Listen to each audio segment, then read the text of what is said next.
Hey there, YouTube. I'm stuck in the past. And to say I'm a little speechless, sort of an understatement. Behind me, if you can't tell what it is sort of a dream come true, or maybe just a legacy that's keeping on the direction it needs to go. I don't know yet. But all I know is, through a lot of interesting circumstances, I'm moving forward in my dreams of row crops.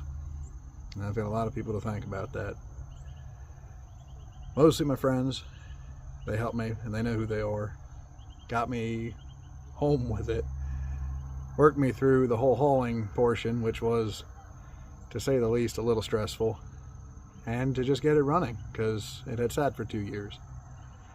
The reason it had sat for 2 years is because, unfortunately, the original owner passed away in a farming accident.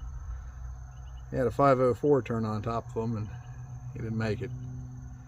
But like me, his dream was to move forward in row crop farming and kind of work things out like the old days, stuck in the past, if you will.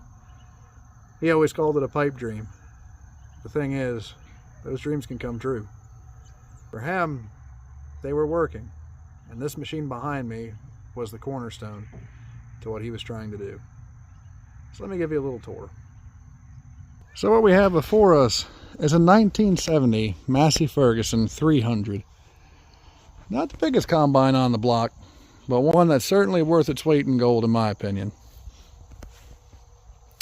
It's been a dream of mine to perpetuate the farming thing, but ultimately what I've always wanted to do was get into row crops. I have a lot of the equipment necessary to do so, but I never had that combine. And yesterday, we brought that machine home. As I said, the original owner was trying to do the same thing I was, and after talking to his fiance, we came to the conclusion that our dreams were one and the same. Where this was a massive cornerstone for him, it is for me too. To say I feel honored to carry on his vision and perpetuate my own is an understatement, if I could say the least. That being said, why don't we talk about it a little bit? So, with it came the bean head. It's a 10-foot grain platform. It's got a whole lot of neat features that I didn't think they'd have back in the 70s. It's got a cam-driven finger section in the auger, which is a pretty modern feature for most combines today. They all have those. It's got a hydraulic system to raise and lower the reel.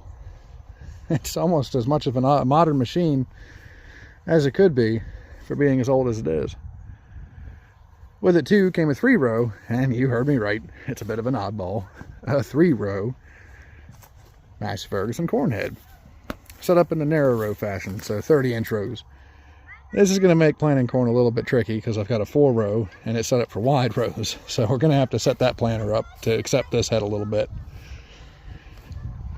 All of this stuff was put away working when it was, and there's really nothing wrong with it.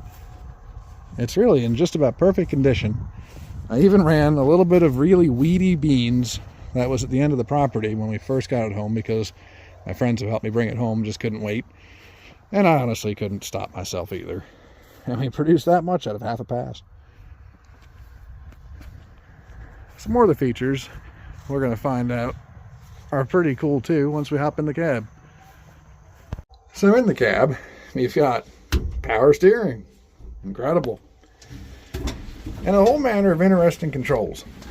So this machine, unlike modern ones, isn't hydrostatic. It's actually gear driven. But it's dang close to hydrostatic. So what you do is you select your gear first, reverse, and then you got 2 more, 2 and 3 up above that. And then you can change how fast that gear goes with this control here. It's a variable speed system. It actually opens and closes a pulley down in the drive area that connects to the transaxle. So with the pulley open, it actually runs slower because it more or less shrinks the diameter of the pulley. And with the pulley closed, it goes faster. This is your header height control with float position for beans. Up and down just like you would at modern machine. And over here you've got the reel control that lifts and lowers the reel. This machine is actually a gas-powered machine, much like the rest of my equipment, and it features a 1970 Chrysler T25/6, probably one of the most reliable engines Chrysler ever made. One thing I'm going to have to figure out is my cylinder tack. That unfortunately doesn't work, but the previous owner was kind enough to leave me a handheld tack, so if I can't manage to get that going before we get this thing in the field, I can still check the speed out on my cylinder by putting it to the pulley. That's probably how he did it, and more than likely why that's in here. He was also an avid individual that would go to collectors clubs and such, just like the Cecil County Old Time Farm Days, much like I always like to go to the Tuckahoe Steam and Gas Show, which, actually, this coming weekend I'm going to for the Fall Fest, so tune in for that. But all in all, it's a pretty cool machine. You've got your cylinder speed here, you can speed and slow it down, and to turn everything on, this big lever does that, which engages the belt that spins everything over. And then this lever here is what turns our unloading auger on. You might think it's an interesting unloading auger, being the way it is. Most older machines, they would swing from the midsection. Well, this one comes out with a crank.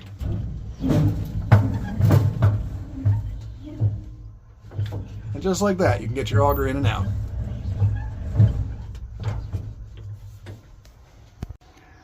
I've got some pretty big plans for this little machine, and I hope you guys want to follow along, because we're finally reaching the second stage of my farming operation.